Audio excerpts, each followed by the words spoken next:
إنجليزي أمتمو دبليزي أمتمت ماجد أنا قدفتن جالد رجالا jireenya dhugaa huu haasofne dhugaa jirtu huu haasofne an tana guddiften jaaladha haaritii tana dhaltees. Tasi guddistee jaaladha. Madaa ati goote san yaadatti malee yeroo ati dhaltu san madaa ati madootti san ilmoo si yaadattu beektaa. Baby, I ain't tryna use you for beneficial. Baby, I ain't tryna use you for beneficial. All I wanted was just to dive in and she a cool one.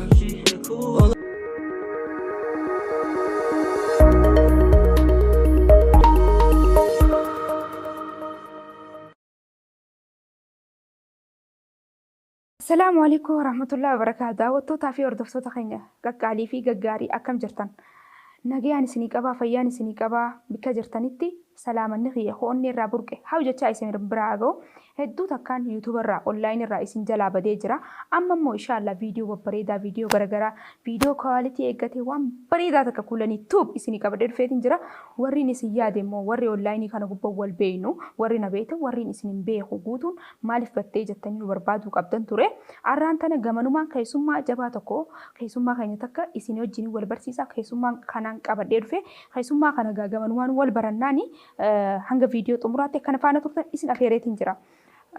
Keessummaa keenya baga nagaan dhuftee siin jenna. Mee salaamata nu gaafadhu baga nagaan dhufte. Baay'een isin galateeffadha. Assalaamu alaikum. Waalaikum salaam wa rahmatullahi wa barakaatu. Baga nagaan dhufte. Baga nagaan nu eeddanii baay'een isin galateeffadha sagantaa kanaan nawaamuu keessanii fi baay'een isin dinqisiifadha. Baga nagaan dhufte. Wanni siin jechuu barbaannu mee sagantaa kanarratti qophaa'uu keetiif nu kabajjee galatoomi gama keenya dhufuu keetiif hedduu galatoomi si galatoomfannaa gamanumaan mee maqaa kee eenyu jedhama uummata keenyaaf nu beeksisi. Maqaan kiyya artistii Jamaal Alii jedhama. Jamaal Alii. Artistii Jamaal Aliin jedhama. Okay, bikkitti dhalattee? Ana bikkitti dhaladhe aanaa Fantaalee keessatti dhaladhe. Karrayyuu jechuudha bakka Oromoo kutaa 11 jiraatu akkas. Fantaalee Karrayyuu keessa dhalattee guddatte? Karrayyuu keessatti. Moo bikki guddina keetii? Karrayyuu keessatti dhaladhee bakka hedduutti guddadhee Karrayyuu keessatti illee guddadhee jira. Haratti illee guddadhee jira. Eessumeen tiyyaas Harar keessa jirti. Akkoon tiyyaas warri kiyya hunduu irra guddaan Harar keessa jiraata. Ana Fantaalee keessas hedduudhaan qaba. Maatiin kiyya biyya hunda faca'ee jira. Biyya hunda keessa jiraata. Finfinnee aan kan itti guddadhe Finfinnee keessatti guddadhee Finfinnee keessatti baay'ee yerootii dabarseetiin jira. Achirraan rabbiin karaa Ameerikaa kana na fide as dhufe kanoo. Bikki jiraattu bikki jireenya keetii nuuf ibsime qaceeloo keessa akka ifa gootee uummanni isa akka beeku barbaanna. Mee bikka jireenya keetii nuuf ibsi. Ammaan tanaaf jireenya ammaan tanaamoo. Jireenya amma eessa jiraata? Ammaan tanaaf ammaaf Seattle Washington keessa jiraadha. Seattle jechuun Washington State Canada. Ameerikaa Seattle Washington Canada. Seattle keessa jiraadha. Washington State keessa. Warri Ameerikaa keessa jiru yeroo guddaa ni beeka. Warri biyya jirus Seattle jechuudhaan beekanatti fakkaatee biyya keessatti akkasitti natti yaada. Akkasitti hoggaa jennaan yaada gaafa biyya jiru. Canada bira jiru. Okay. Hoggaa meeqaa biyyaa baatee nuuf ibsuu ni dandeessaa? Gaafa nan biyya. Si amata meeqaa akkamitti akka biyyaa baatee akkatti Ameerikaa dhayxee haa ta'u mee uummata keenyaaf ibsiif. Gaafa an biyya irraa bahee Finfinnee keessa irraa deeme umriin tiyya 13 ture.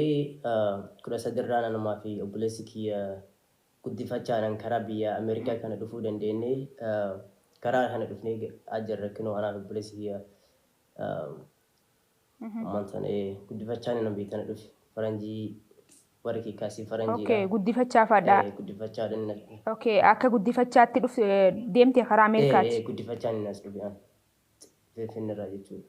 Okay, guddifachaa jechuun faranjiin gaafa akkasitti osoo xiqqeenyaa nama fudhattee nama guddifattee Ameerikaa nama geessitu sana jechuudha. Gaafa ijoolleedhaan achitti Finfinnee keessatti beektaa bakki itti ani itti guddadhee isaanaatuma saaddagaa keessatti guddadhee bakka ijoolleen xixiqqoon itti guddattu haadha fi abbaan qabne faan itti guddattu keessatti guddadhee achirraa eegalee gizee hedduu beektaa iddileen sun naa dhufte Ameerikaa kana deemuudhaaf anaa fi obboleessi kiyya gizee 5 iddileen nu dhufte guddifachaadhaan karaa Ameerikaa deemuudhaaf yeroo san ginii astadaadariin Astaadadariin bakka ijoolleen itti guddattu san jiru gannu dhiisuu didanii beektaa? Gannu dhiisuu didanii birrii warra keenya kafaranji kanarraa nyaannu malee wayim sarratanyaa wayii isaa wajjin erginu malee nuti isin amannee ijoollee tanattiin kenninu jedhanii nu dhorganii gizee afur nu dhorganii gizee shanaffarratti bakka ammaan tan haati kiyyaa fi abbaan kiyya kan amma nu fidan kun nu bira dhaabbatanii bakka achirraa nu fidanii ammaan tan akkuma Ameerikaa keessa jirra galata rabbii wajjin. Alhamdulillah baga gamanumaan ugaa Ameerikaa keessa jiraattee hunoo Ameerikaa keessa har'a qophii keenya kanarratti kabajamtee nuuf baga dhuftee siin jenna. Ummaa tiyyaa fi abbaa kiyyaa jette. Abbaan keetii fi ummaan ta'e warra faranjii sanii moo warra biroo warra Itoophiyaa keessaati? Ummaa lama qabda jechuudha. An fakkeenyaaf ummaa lama qaba. Ayimsii takka Ameerikaa jirtu faranjiidha. Itoophiyaa jirtu tana dhaltee yaa'u ta Ameerikaa jirtus maaliif bakka haadha tiyyaa sanaa guuteet bakka haadha tiyyaa naa guuteet abbaan kiyyaas bakka abbaa kiyyaa naa guutee isaan caalaa naa guutee na guddisan beektaa ijoollummaarraa kaasee haga ammaan tanatti illee kunoo na bira jiranii bilbilus na biraan dhabamanii akkas dhugaa haadha lamaan qaba abbaa lamaan qaba. Haayee haadha lamaan qabdu tana keessa haadha si dhalte ta'e Itoophiyaa irraa qabdu ta'anaa fantaallee jiraattu tana haadha jettee yaamtaa immoo maqaa isiitiin yaamtamoo haati teetanuma Ameerikaa sanii jettee yaaddaati. Hoggaa ani sii bira bilbilu beektaa ayii jeetuma waama maaliifii na dhalte yaa'u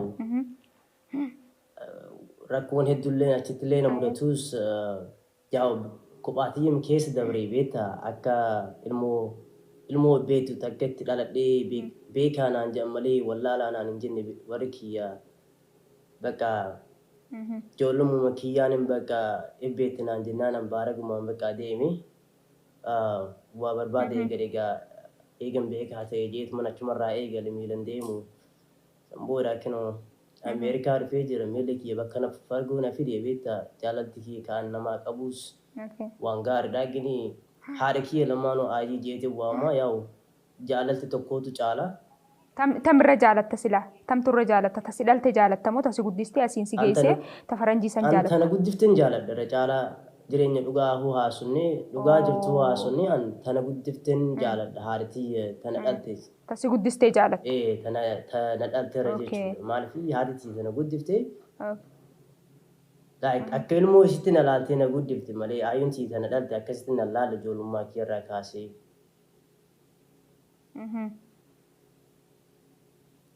Saniifuu tanuma faranjii tana jaalattaa jechuudha.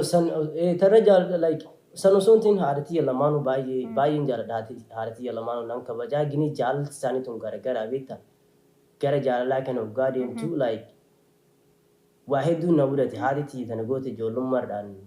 Waa hedduu na gootee uleen ishiidhaa daa'immaa kiyyaan osoo an dubbatuun beekin haasuun beekin maalin beekin uleen an tumame ijoollummaa kee irraa kaasee haadhumtiyyaan rakkoo natti ta'e gaafa biyya jiru beektaa.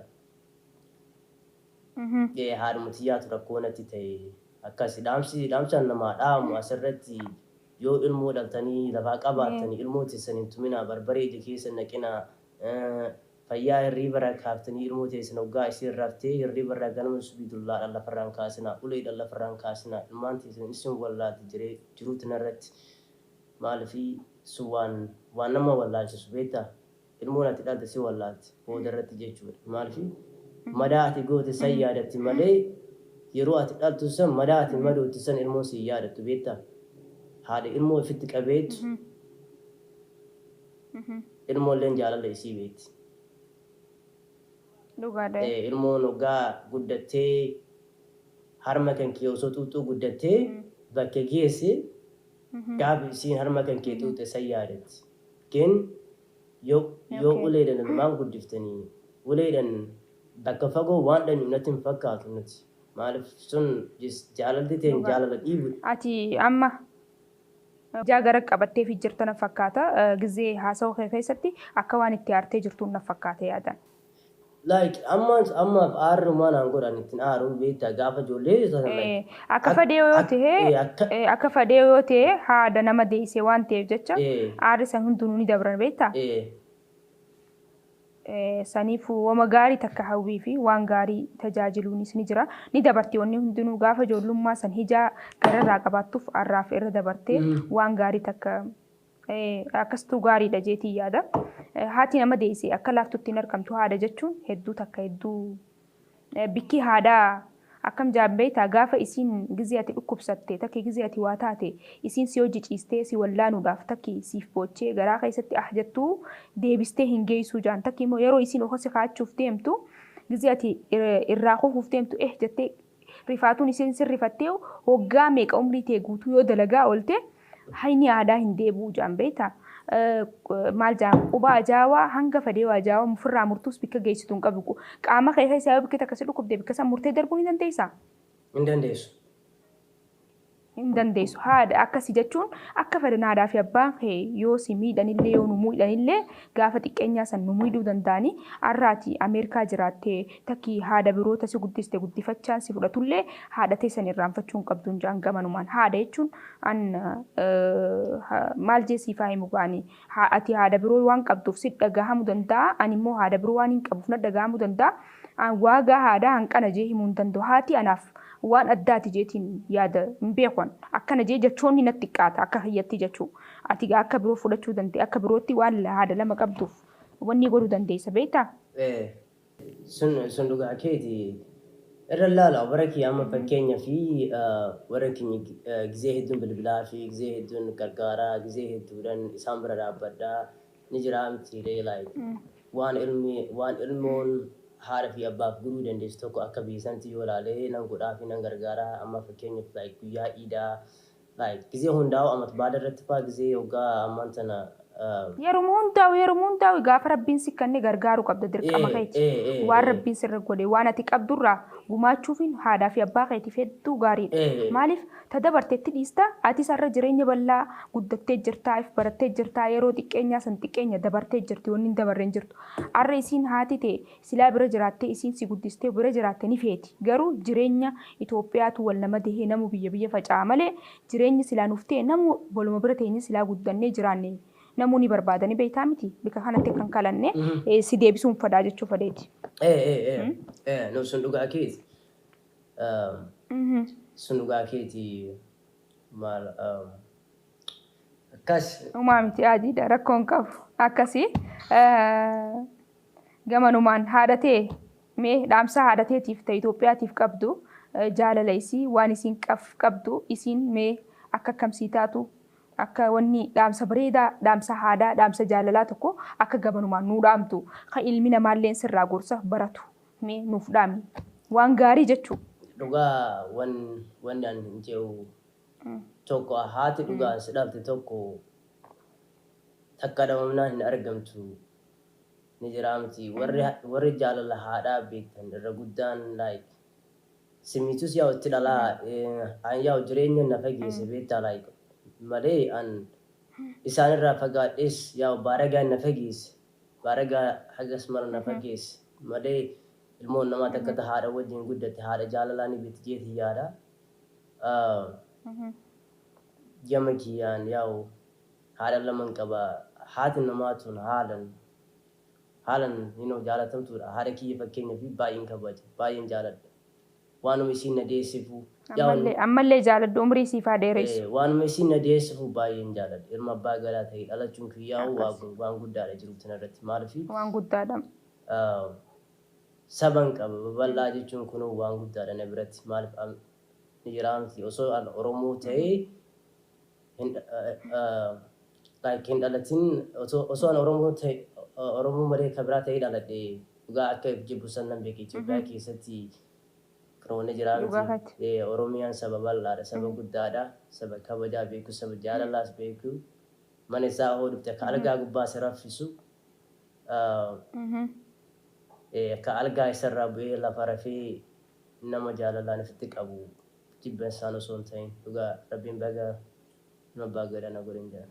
Oromoo taane akkana waan bareedaadha galatoomii. Meegaa James gamanumaan jechuudha. Amma biyyaa fagaattee biyya faranjii keessa jirta.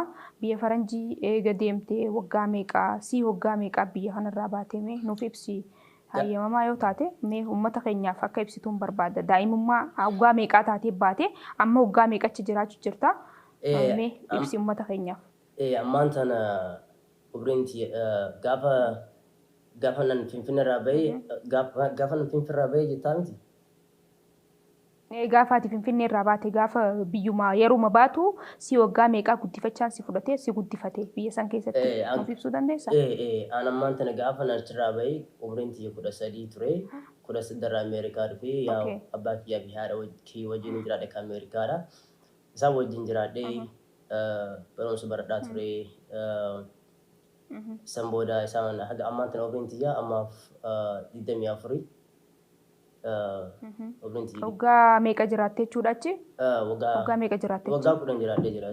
Biyyi teenyaa fi biyya Ameerikaa jiraachuun garaagarummaa maaliitii adda baratte naaf ibsuu ni dandeessaa? Namni biyyi ollaa kan kee wajjin gabbaatee haa jettee jedhuu hin dandeenye, nagaa fayyaadha jettee namatti haasa'uu hin dandeenye.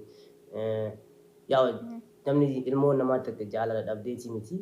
Yaa ilmoon namaa hundi jireenya qaban. Namni tokko miilaan deema Ameerikaa keessatti jireenya qabanii bakka hundi ifiif tattaafatan malee ollaa isaaniitiin dhalaan yaa hoo jaalatanis faamilii isaaniitti dhalaan malee faamilii isaanii fa'aa shariikii isaanii fa'aa wajjin olii gaffiigan malee nama biraa ni jiraa miti. Jaalatti akka teenyaan jirtu biyya tana keessatti jaalatti akka teenyaa biyya keessatti Ameerikaa keessa hin jirtu. Maaliif nuti amma ijoolleen Oromoodhaa ta'an Ameerikaa jirtu waliin agarru Ameerikaa keessatti. Maaliif waliin agarru garagara isaanis nurraa fagaatanii isteetii garagaraa jiraatuu dandeenya. An amma fakkeenya firiyaa hedduu qaba. Firiyaan xiyya hunduu yaa'u katamaa hunda keessa jiran Siyaatil keessa firiyaan qaba hedduu biyya kee Organ keessatti guddadheef Organ jamtii. Portland Organ jamtii ta'anitti guddadhee biyya san keessarraa kaasee agaasitti an shariikii hedduudhaan qaba ijoollee Itoophiyaadha. Dhugaa rabbii siin jaa. Kaggama artistii kana fiiga malee irra guddaa ani ittiin dhalaa olle jara keenya kanatti illee irra guddaan dhalaa ammaa jedhanitti. Isheenis kophaa waa hunda kophaatti hin godha beeku. Waan bareedaadha waan gaariidha. Ati dhiifama wajjin if boodaan si deebisa. Anaa fi obboleessi jettee turtee na fakkaata. Obboleessi kee sirra guddaadha moo sirra xiqqaadha? Achi hojii jiraattan. Sii fi obboleessi kee wajji biyyaa baatanii? Wajjin isin fudhatanii gaafa guddifachaa wajjin deemtanii moo si booda nama deemu? Isaa fi inni walumaan deemne guyyuma tokko deemne walumaan as dhufne. Inni sirra guddaa moo sirra xiqqaa? Inni narra guddaadha. Akka dhalootaatti. Sirra guddaadha. Obboleessi sirra guddaati. Dhaloota hangam takkaa gaa inni? Inni yaa'u ammaan tana ofin isaa inni narra guddaa. Gaafiin itti aanugaa ati Ameerikaa kana sila amma hara Itoophiyaa kana deebii jiraadhu siin jaanii barbaaddamoo Ameerikuma sayyoo jiraattee jireenya kee fixxemee Itoophiyaa tana akkamiin ilaaltamee nuuf ibsuu dandeessaa?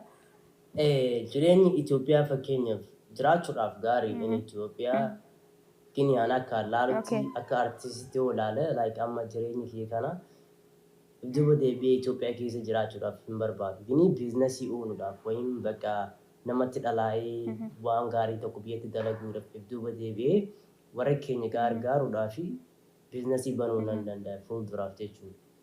Fuulduraaf Itoophiyaa keessatti jechuudha. Itoophiyaa keessatti fuulduraaf biizinasii banuudhaaf nan barbaada. Malee jireenyaaf Itoophiyaa keessa nan jiraadha jee deebi'uudhaaf baay'ee natti ulfaata. Hedduu ulfaata jireenyi Itoophiyaa. Mee warra Itoophiyaa keessaa ni baanaa takki immoo warra Itoophiyaa keessaa ni yaanaa biyya biroo yaana jedhu kanaaf dhaamsa maalii qabdaa? Haa biyyaa baa immoo biyyuma keessa taa'anii haa dalagatan immoo kam jettaan? Warra biyyaa baa jiru kana kun ammaan tana wanni an jedhu dhugaa rabbiitiin siin jedha karaa beektu malee ilmi namaa tokko kararra siin kaayaniin jedha dhugaa jirtu malee an kijjiba namatti hin dubbadhu. Maaliif nuti amma fakkeenyaaf ijoolleen biyya ambaa jirtu kun an Ameerikaan biyyattii beektaa? Ameerikaan biyyattii. Biyyan qaba Ameerikaan biyyattii gin biyyan qaba tarraa dhalte beektaa akkuma Qamar Yusuf jeetti Oromiyaadha kana boonsifti. Oromiyaa. Maaliif hundeen tiyya Oromiyaarraa kaatee kinoo har'a Ameerikaa dhufee yaa waraqaa biyya tanallee argadhus namni biyya tanaatu gurraachuma biyya tanaa jeen na waama malee ana ka hidda kiyya beeku beekta. Dhugaa kachi. Ana ka hidda kiyya beeku bakka irraa dhaladhees beeku. Kin akka namni kararra si kaa'ee karaa Su'uudii wayim karaa dallaaltiin birriidha si gaafatanii birrii si harkaa fuudhanii nuti bakka tana si geessina wayim Ameerikaa si geessina jedhanii ijoolleen Oromootu akka sirraa birrii kan keessa harkaa fuudhanii kararratti hin duune maaliif namni kararratti dheebutaa kararratti beelaa kararratti du'aa namni kufee cabaa waa hedduu rakkoo hedduu mudatachaa jira akkasiin ka hidhaa keessa jiru meeqaa jira hedduu jira. Suudii kanaa fi karaa biyya hambaa karaa biyya baqaa karaa madooniidhaan deeman kan hedduu taabatee jira. Dhugaadha karaa akkas akkasiitti abbaan fedhee biyyaa ba'an jooni garuu ilmi namaa gaagizee biyya keessatti itti hammaattee biyya teenyee du'urra deemnee du'urra jira jee filata. Ati dhaamsa isaanii kanaaf waan bareedaa takka akka gumaachitee uummata keenyaaf gorsa ta'uu hin barbaadani gamanumaanuu jechuudha. Biitii teenya hanga feetaatus waan nyaattee bultu hin dhabdu numa jiraatta deemtee du'urra teesseetuma tattaafattee du'urra jiraan jaan. Achuma teessee nyaatu wayi. Irra wayya. Akkas jennee yaadna gaafiin kiyya hallamadaa eega biyyaa baate waggaa kurnan kana keessa takka karaa biyyaa deebitee beektaa? Deebitee. Karaa biyyaa dhuftee beektaa? Deebitee beekaa. Karaa biyyaa. Gama deebitee beekaa gaafa bara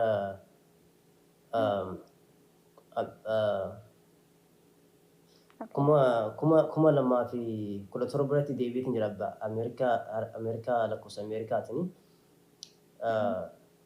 Innaa achirratti deebiitiin. Akka Itoophiyaatti amata meeqa dura? Akka Itoophiyaatti hin yaadadhu beektaa akka Itoophiyaatti yaadadhan. Okay, rakkoo hin qabu abshir.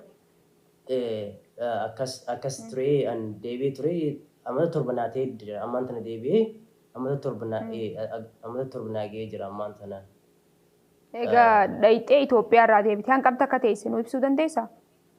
Amata 7 ammaan tana amata 7 geetee jira amata 7 guutee jira. Mee eega biyya dhufte irraa mudannoo si mudatte qabda mudannoo si mudattee fi akkasumatti ilaalcha Itoophiyaa dhuftee ilaaltee akkasumatti ammas jijjiirama eega biyyaa baate si dhufee akkasumatti waa'uma si mudate guutumatti mee nuuf ibsimee uummata kanaaf eega Itoophiyaa dhuftee Itoophiyaa irraa achi deebite waan nu ibsitu jira jechuu gabaabsiituma nu ibsi. Gaafan Itoophiyaatti deebi'ee yaa'u gaarii ture gizeen gaarii ture gaafan achi dhufuu sa'aatii bareedduu dabarsinee anilleen bakka ijoolleen atti guddadhisanii ilaalee ture.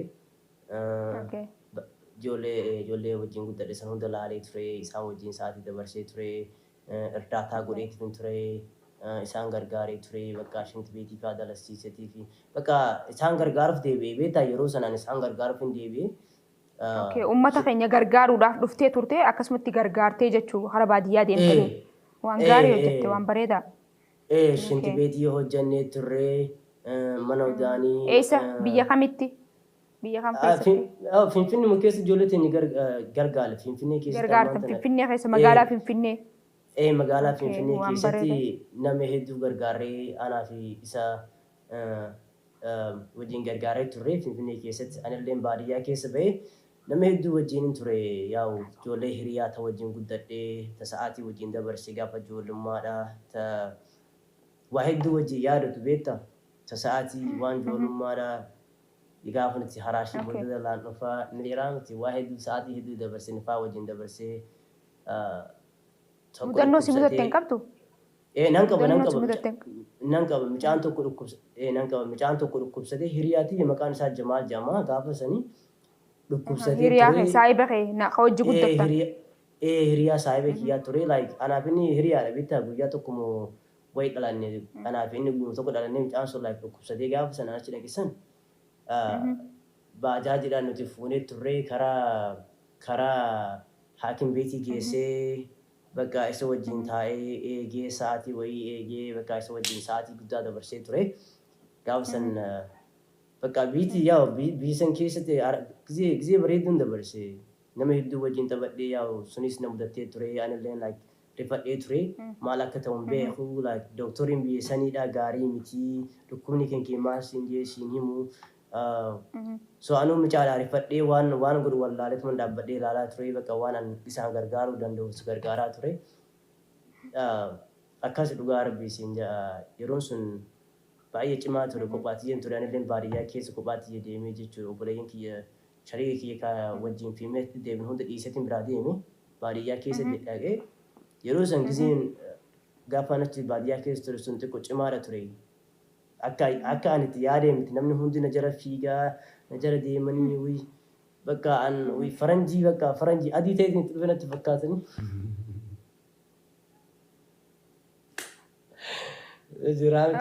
Waan gaarii siin dhageeffachaa jira.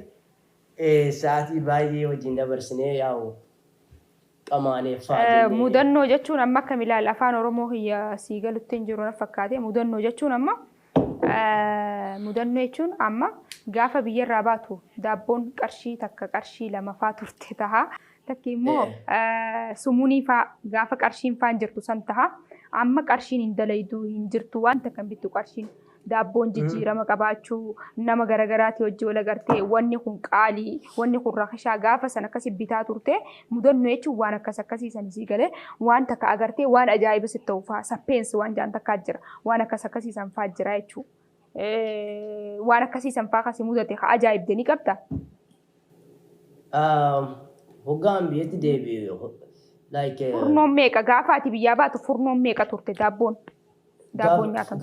Gaafa biyya jiru furnoon birrii lama fa'aa turte birrii sadii fa'aa. Birrii lama fa'aa turte amma birrii meeqa birrii hedduu qaala'ee jira waan akkasiisan fa'aa gizee biyya deemtee biyyarraa baatee ajaa'ibuu qabda jechuudha. Amma fakkeenyaaf gaafa an Finfinnee keessa dhufe namni hundi ana olii gad na jala deema beektaa na jala fiiganii hoggaan na jala fiigan isaan waan akkasii kanaan ja'a. Birrii na gaafatanii tokko kennu tokko dhufa tokko kennu tokko dhufa. Waan akkasiitu beekamaadha hone. Baay'ee bakkaan tokko kennan eessaa akka dhufanuun beektu Finfinnee keessatti ni beekta. Jarri kun an amma meeshaa bitaa hoo deeme Finfinnee keessa fakkeenyaaf meeshaa bituudhaaf suuqii wayii keessa yoo deeme takka bakka akka birrii akkasi kun mudannoo harka kaa'ee akka bakka ni jira mixii wayitti dhufanii beera beektaa akka mixii wayitti girrisanii dhufanii yeroo san aboo lafaan na dha'uuf immoo ulaa qabanii dudda na cabsuuf immoo maal godhuuf jira kun ji'aanillee na rifachiisanii. Amma fakkeenyaaf gaafaan biyya deeme gisee hedduu wanni an gargaaraa ture san viidiyoo rikoordiin goone ture malee ammaa fi waan kenne takka beektaa nama agarsiisuun fedhu beektaa san keessaa namaa kenna. Nama amma fakkeenyaaf miila hin qabne nama miila hin qabne kan miila isaadhaa irraa muramee karra taa'u Finfinnee keessatti faadhaan gargaaraa ture yeroo sanii anaa fi obboleessi kiyya wajjumaan osoo deemnuu karaa irratti gargaaraa turre bakka nama dhibagaa ni beektaamti akkasii dhugaadha waan akkasii fa'aa sirrifachiisa miskiinuma miilli irraa muramee waan qabne sirrifachiisaa ture jechuun si boochisaa si gaddisiisaa ture jechuudha. Hoggaa harka isaatiin harkinuu bara haalan hin dalagu harki isaatu hin dalagu hoggaa inni akkatti dhugaadha hedduu jira. Miila malee lafa deemu. Hedduu jira miskiinonni keenya hedduu jira kan mudannoo garaagaraa qaban kana nama rifachiisan hedduu jira dhugaadha. Miila malee hoggaa akkatti lafarra gangalatee deemu. Harka isaatiin harki sunuu nagaan hin dalagu akkamitti namni miila lama qabu ija lama qabu harka lama qabu nama san bira dabruu danda'a beektaa yoo obboleessa qabaate yoo obboleettii sasirratti qabaate yoo obboleettii guddoos qabaate ni jiraamti akkuma jira san bakka si malee nama tokko hin qaban akkas ilaali bira dabre hoo qabaannes ni jiraamti rabbii sii kenna jettee bira dabrurra nama isaan gargaaruu danda'u tokko yoo iyyaafattee fi waan nyaatallee ta'us xiqqoo nyaatuma bitiif wanni biraa tokko hin jiru waanuma beekaa bishaan isaa ta'u bakka ni jira miti waan bareedaadha waan bareedaadha waan gaariidha gamanumaanuu gaafiin keenya kasi gaafachaa turre waan gaggaarii waan bareedaa nu deebisaa turte galatoomi ammas hara gaafii birootiin si deebisaa jamaan keenya. Ati eega biyyaa baatee waggaa hedduu waggaa dila kana siiftee jira. Amma mee afaan Oromoo kana afaan oromoo sirriitti danda'a jettee yaaddamu afaan ingiliffaati irra dandeessa. Afaan kee tokko kamittiin irraanfatiin afaan oromoo mee kana ibsanuu godhuu dandeessaa gabaabsiitu munuu inni. So afaan oromootis nan haasaya, afaan amaariffaatis nan haasaya, afaan ingilizinyaatis nan haasaya. Yaa'u afaan ingilizanyaa kana bartuus. Afaan sadi beektaa? Afaan sadi beektaa? Afaan sadiin beekaa. Afaan Amaaraa, afaan Oromoo, afaan Ingiliffaa. Kam irra dandeessi? Kamtu afaan kiyyaa ittiin amanaa sirriittiin haasa'uu danda'a jettee amanta. Afaan Oromoo ta'u ilaan gaafa afaan Ingiliffaati. Akkamitti si jalaan badin? Nuuf ibsime akkamitti si jalaan badin? Afaan Oromoo.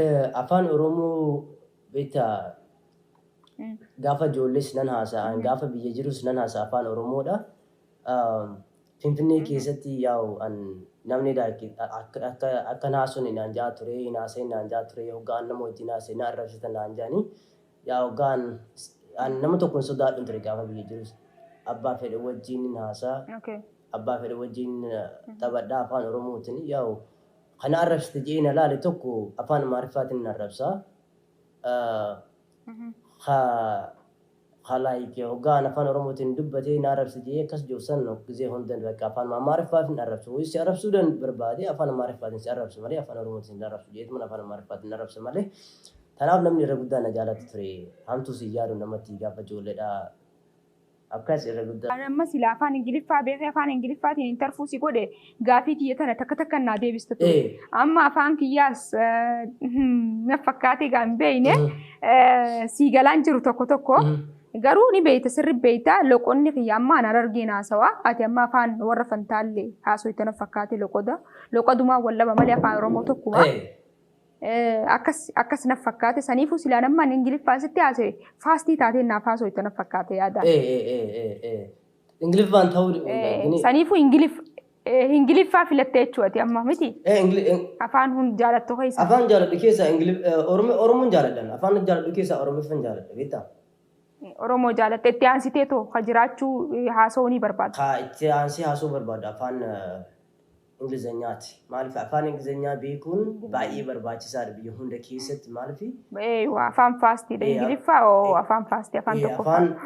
Afaan Ingiliffaa beekuun baay'ee barbaachisaadha. Beektullee afaan Ingiliffaa guyyaa hirriba irraa kaatee waan haaraa barata malee waan hin beeknetu jira afaan Ingilizanyaa keessa waan hedduu waan ati hin beeknetu jira beektaa. Mee hojiin kee too maali? Hojii kee kana babal'istee keessa nuu ibsuu dandeessa. Maal hojjechaa jirta? Maal hojjettee jirta? Maal hojjechuuf deemta? Mee uummata keenya kanaaf nuuf ibsi. Maal keessatti argamta hojii kee? Ha Ameerikaa haa ta'u, ha qilleensa gubbaa haa ta'u, ha bakka feetee jireenya keetii wajjin wanni hojjechaa jirtu mee uummata keenyaaf nuuf beeksisiin siin jaagamanuu. Ammaaf dalagaa hedduudhaan dalagee beekaa beektaa constructionis manaas dalagee fooqis dalagee beekaa excavationii hoo beektanii excavator hoo beektanii excavator jechuun makiinaa tiraaktarii lafaan qotanii fooqidhaan ijaaran san beektaa. Tiraaktarii guddaa san kakkatti shiba wayitu kashkashki jedhanii. Eenin beeku makiinaa lafaan qotanii biyyee faatti guuran biyyee faa manaan itti guuran. Biyyee faatti guuran makiinaa akkasii oofan ture. Kiyya tokko san ture bakka excavatoriin ture manas nan ijaaran ture lafaan qotan ture simintollee karaa makiinaa irra dalagee beekan ture ammaan tana isfaaltii faa karaa isfaaltii irra dalagee beeka. Harki kiyyaan waa hedduun dalagee beeka harki kiyya waa hedduu beeka beektaa. Mashallah waan bareeda irratti sii faayidaa du'aa isii goona. Okay ayyeme hoggu takka gama tiktokaa gama aartii kana keessaas ni jirta waan jaamu takka arginee jirra waan ta'eef mee gama aartii kanarratti muuziqaa afaan Oromootii fi afaan Ingiliffaa hojjechuudhaan beekamta. Mee afaan Ingiliffaatii fi tiktokii irratti yeroo hedduus ni agarra. Saniifuu mee kana adda nu baastee akka afaan Ingiliffaa wallee qabdu akka afaan Oromootis wallisaa jirtu uummata keenyaaf mee ifa gootee yuutuubii kulanii tokko kanarratti akka beeksifattu takkiimmoo akka uummanni si dhaga'u mee nuuf ibsuu dandeessaa? Si ibsuu danda'a sirba kiyya tokko sirba hedduun qabaa sirbi kiyya irra guddaan. Hedduu keessaa Ingiliffaadha jettee Ingiliffaa san eh, xiqqishoo yoo nu tuttuqime akkaataa akkamitti akka eegalte maaliif waa hedduu ni jiraami eh, nuuf ibsime. tokko sirbi kiyya ka tokkoffaadha akka gadhiise ni biraa miti gaafa ammaan tana xiqqoo turee jira tokkoffaadha yaa'u ammata afurii fi wayii ga'ee jira beektaa ammaan tana gadhiisee jira. Sirbi kiyya kun tokko kiyya ka afaan Ingiliffaati. Baby, I ain't tryna use you for beneficial. Baby, I ain't tryna use you for beneficial. Baby, I ain't tryna use you for beneficial. Baby, I ain't tryna use you for beneficial. Looking back in the dark room, in the dark house, baby, I know you're gonna look back and regret it for a lot of things. Yeah, tokko kana ja'a. Okay, ma afaan Ingiliffaati jechuudha. Afaan Oromoffaatti silaamee nuuf hiiki maal jechuudha siin jenne xiqqishoo irraa nuuf ibsuu ni dandeessaa? Si ibsu. Uummanni keenya saadagoo warri afaan Oromoo hin beekne maal Si himuu jechuudha? hin danda'a. Fakkeenyaaf ammaan tana karaa afaan Oromoo Afaan Ingiliffaa warri hin beekne. sirriitti sirriitti fayyadamuudhaaf sin jaalanne asi jaalachuun si jaaladhe malee Okay. like qabeenya keetiif wayim Okay. bakka wanni an barbaadu jaalala keeti jechuudha waan akkasiiti.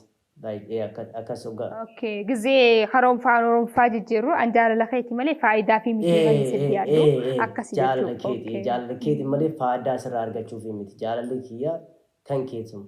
Argachuuf miti. Hayyee mee walumaa galatti Jamsa sirba afaan Ingiliffaatii fi afaan Oromootiif dila'aarraa hojjettee kilippii meeqa? Kilippii hojjettee moo audiyoo hojjettee moo kilippii waliigala kilippii meeqa hojjettee jirta? Hagaardhaan tanatti aadiyoo. Hagaarraan tanatti. Hagaardhaan tanatti sirba aadiyoodha. Spotify keessatti Spotify fi Apple Music, iTunes, Amazon Music, Heart Radio, Google Music. Achi keessatti illee sirba sagaleen gadhiisee kafaan sirba sagaleen gadhiisee walumaa galattu. Waliigala sirba sagal audioodha. Aadiyoon sirba sagal gadhiisee jira. Tokko music video jira Itiyoo Baarii kajamu sanii. Okay, amma Jamaal Alii Hajoorra ka gadhiiste ka kilippii habba meeqa? Kaan audioodha sagalan. Kilippiidha habbaa tokko jira ammaaf habbaa tokko bichaatu jira. Kilippii habbaa tokko. Ka kilippiidha ammaaf. Kudhan jechuu waliigala kilippii tokkoo fi audiyoo sagal jechuu. Sagalan afaan Ingiliffaatiin hojjettee na fakkaata afaan Oromoffaa keessa jiru. Kanuma keetirra gadhiiste kan na fakkaata gizee ilaalu. Okay, waan bareedaadha. Mee ammoo sirbii hojjechaa jirtu takki immoo sirbii nuuf hojjechuuf deemtu afaan Oromootiin ni jira? Ni jira sirbii aan hojjechuuf deemu. Uummata keenyaaf afaan Oromootiin hojjechuu deemtu hojjettee kilippiidhaan haa ta'u audioodhaan haa ta'u ni jira? Aadiyoo kan mana hojjedhe kana gad hin dhiifne ganaadha. Ganaa gad hin dhiifne. Sirbi kun haara'aa. Sirba kana promotionii godhuudhaan barbaada. Ka gadhiise kana namni akka laaluun barbaada. Sanbooda hoggaa laalanii bakka fedhii isaanii kana hoggaa argeen sirba hedduu gadhiisuu barbaada. Beektaa irraa guddaa maaliif yoo gadhiise like nama hin barbaada. Hoo dhaggeeffatan gaariidha. Ammaan tana sirba ka gadhiisan hoggaa dhaggeeffatanii kana gad hin dhiise jeetti yaadaa jira. Ammaan tana jaalamaan kana keessatti gad hin dhiise jeetti yaadaa jira. Baatii lama kana keessatti kilippiidhaan hojjettaa jechuudha. Baatii lamaan kana keessatti kilippii hojjedhee gadhiisa jeetiin jira. Sirba hedduudhaan qaba. Gad hin dhiifne malee albam afurii fi wayiin qaba. Albama afurii fi okay. Ganaa gadhiisuudhaaf zigijjiituu taateen jira tokkoon gadhiisuuf itti deemaa jira malee akkas. Okay, waan bareedaadha waan gaariidha uummanni keegaa akkasiif daawwatu. Gamanumaanuu ni himnaa fi mee yuutuuba kee maal jaamaqaa Jamaal Alii irratti dhaqanii viidiyoo amma gadhiiftu kanas akkasii daawwatan beeksisa gamanumaanuu siif goona sheeris goonee uummata keenya biraan ni geena abshir rakkoon qabu siif daawwatanii hogga gaamee sirba kana hojjettee uummanni kee akka barbaaddutti siif laalee maal hojjechuu barbaadda fuuldura keetiif maal godhuu barbaadda mee naaf himi. Gama artii kanaan jechuudha. An gama artii kana wanni an artii seeneef tokkoffarraa kaasee wanni an artii kan keessa seeneef kennaa rabbiiti been artii ta'uun kennaa rabbiiti beektaa dhugaa rabbii siin jaa guyyaa tokko bakka muuziqaatti baran deemee baradhee miti ka'an wallisaa ta'ee yaa'u rabbiin gaafumaan dhaladhe na badhaasee yaa'u lafarra na kaa'e akkasii an milkaa'ina macarra booddee kana maal godhuu barbaaddame maal godhuu barbaadda uummata keenyaaf ibsi. Wannan godhuu barbaadu tokko guddaan irra guddaan rakkataa keenyas anaatu beekaa beelaa keenyas anaatu beekaa dheebotaa keenyas anaatu beeka warra biyya jiru beekta. Osoo gama artii kanaan isin bira dhaabbatanii akka ilma namaa tokkotti jechuudha. Yaa'u namni hunduu ni beeka akka namni biyya bahe hunduu dalagaa qabu. Gama artii kanaan biyya keessatti reediyoos, fiilmis ta'us, promooshinii irratti like na gargaaranii na waamanii koonsertii godhee karaa biyyaa deebi'ee anilleen rakkataa warra beelaa jiru kana warra namni maqaa isaanii kaasne kana baadiyyaa keessatti namni bira darbu kana hundaa'u bira dhaabbadha jee yaadaa jira yaadni keessanii waan koonsertii dhufe. Yaada bareeda maashaallah wallahi yaada gaariidha. Akkan iyyaa teetii akka garaa isa keetii rabbi siif haa godhu inshaallah koonsertii qopheessinee akkasitti warri biyya keessa jiru si yaamnee waan ati barbaaddu san akkasii hojjetan nutilleen akkasi cinaa dhaabbannee beeksisa garaagaraallee kanarratti namni sagalee kee dhaga'u akkasiif godhu abdiin qaba jeetii yaada rabbi wajjin inshaallah amma if duratti osoo jechuu koonsertii kana qopheessin osoo haajaan teessiif wanni hin tahiniu akkana yaada bareedaa qabaattee uummata keenya warra beelee warra miskiinaa gargaaruuf yaaduun keetu akka waan gargaarteeti yoo argatte akka isaan duuba hin kaanneen beekaa jechuudha. Waan gaariidha kaastee waan bareedaa. Haadha warraa qabdaa? Mee uummata keenyaaf himi haadha warraa qabdaa? Haadha warraa hin qabu. Sa'aatii kana keessatti ammaaf haadha warraa hin qabu. Jaalallee qabdaa? No, jaalallee hin qabu. Jaalallee sin qabdu haadha warraatti sin qabdu singiliidha jechuudha. Jaalallee hedduudhaan qaba beekta. Okay. Hayyee. Amma. Singilii jaamta moo dabilii jaamta ammaati? Maal jetti? Singilii jaamta haati amma singilii jaamta jaalallee sin qabdu haadha warraatti sin qabdu jechuudha. Singilii jaamaan bakka dargaggeessa lafa jiru an. Dargaggeessa dardara jechuudha. Dargaggeessaati amma. Dardara lafa jiru jechuudha. Dardara lafa jiru. Nama lafa jiru. Warri gamanumaanuu James TikTok irratti yeroo hedduu TikTok irratti sirba kee waan garaagaraa hojjetta. TikTok irratti si beeyna. TikTok irratti feemasa jabaadha jeetii yaada. Saniifuu gamanumaanuu warri gama TikTokaa gama YouTubaatiin gama peejiitiin daawwachaa jirtan James kun waan singiliidha. Qaadimaa hin qabu, jaartii hin qabu, lafaan jira, lafeerra hin jiru jee jira. James mee gamanumaanuu gaafiin si gaafannu jaartii takkii dubartii ta'a akkam silaa harkattee barbaadda?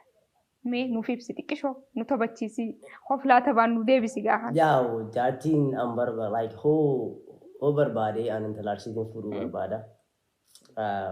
Intalaarsi fuudhuu barbaada yoo rabbiin jedhee akkasii Oromoo guutumaa guutuutti hunda nan jaaladha. Warra arsii fuudhu feeta arsii moobaale. Arsii fuudhuu barbaada yaa'u hoo rabbiin jedhee beektaan rabbiin waanuma si qoodaa beektaa. Waanuma si qoode dhugaadha qoodni isaa hin beekamu qoodni isaa akka rabbiin siif qoode san ati ni jetta malee ni jetta malee harka rabbiin isii walitti rifeensa keessa walii rabbi tokkichaa beeka. Saniifuu dhalaan arsii hunoo isin filatee jira James gamanumaanuu. Inni warra fantaallee ta'ee dhala arsii filatee jechuudha. Fantaallee jettee mi biittee? An fantaallee keessatti hin dhaladhe. Ana fantaallee. Okay, waan gaariidha. Mee amma karaa xumuraa achi garagallee jirra. Mee qophii har'a gamanaan dhuftee nu wajjin bashannana godhaa turte kanarratti mee dhaamsa irraa xumuraa haa qabdu jirta uummataaf? Dhaamsi xumuraa haa jedhu tokko dhugaa rabbiitiin siin haaramu namni bakka rakkataa keenya ka biyyaa bahu dalagaa wallaalee akkaataatti dalagu wallaalee karaa biyya namaa deemu kana jecha kiyya ni dhageessan jeetiin isinitti himu karaarran deemina namni kararratti dhumee jira biyya ambaa keessa taa'ee an uffata bareedaa uffadhee jira. Uffanni kun homaa miti beektaa biyya san keessatti illee argatuu dandeessan. Warqii tana gooldii tana hundaa'u biyya keessan keessatti dalagatanii argatuu dandeessan. Waan sitti mul'atu maaliif warqii hoo barbaadde warqii bituudhaaf biyya ati jirtu lafa ati jirratti jirtutti daladdee waan hundaa'u argachuu ni dandeessa. Kini waraabessi miira lama akka kararra sin kenne waraabessi miira lama akka kararra sin kenne as hin geenne akka kararra sin kenne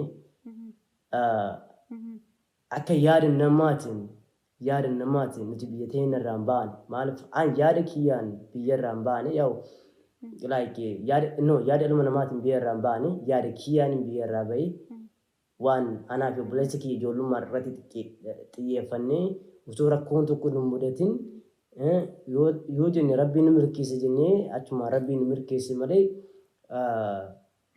yaa'u karaa Suudiis ta'us Dubaayis ta'us hedduu ni dandeenya ture ijoollummaa keenya nuti.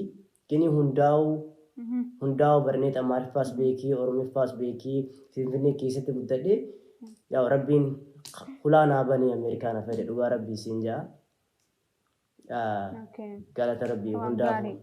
Dhaamsi daawwattoota fi hordoftoota keenya qaqqaalii dhaamsi keenya ka hanga ammaa jecha obboleessa keenya James Jamaal Aliitii wajjin qabaachaa turre kana fakkaata. Takki yuutuuba isaas gubbaa isinii keenya warri viidiyoo kana ilaaltan guutuun dhaqxanii akka daawwattaniif akka jajjabeessitan dargaggeessa amma lafaa ka'aa jiru. Mucaan kun fedhii aartii hedduu qaba. Akkasumas dalagaallee jira. Amma afaan Oromootiin sirba garaagaraa isinii fidaa jee jira. Kilippii amma dura kilippii takka qofaan hojjedhe. Kilippii amma booda immoo niin hojjedha. Koonsartii garaagaraas niin hojjedha jee jira waan jeeftee hojjechuu jechuudha. Amma booda waan gaggaarii isiniif hojjeta. Dhaqaatii sabskiraayib gootanii akka waan bareedaa daawwattan xumura irratti as jalaan isinii kaa jechuudha. Warri jaalattan koomantii jalatti akka jaalattan akka barreessitanii isin jaa warri jajjabeessitanis gamanumaan dhaamsa garaagaraa warri qabdan akka nuuf fayyisanii paartii lammaffaa hanga isinii qabannee dhufnutti daawwattootaa fi hordoftoota keenya nageen nu tura. Nagatti amma baay'een isin galateeffadha waan hundaafuu baay'ee nu dhaggeeffatanii baay'een isin kabaja ilmaan Oromoo guutumaa guutuutti naa jiraadha. Baay'een isin jaaladha jiru tanarratti kan isin caalu hin jiru.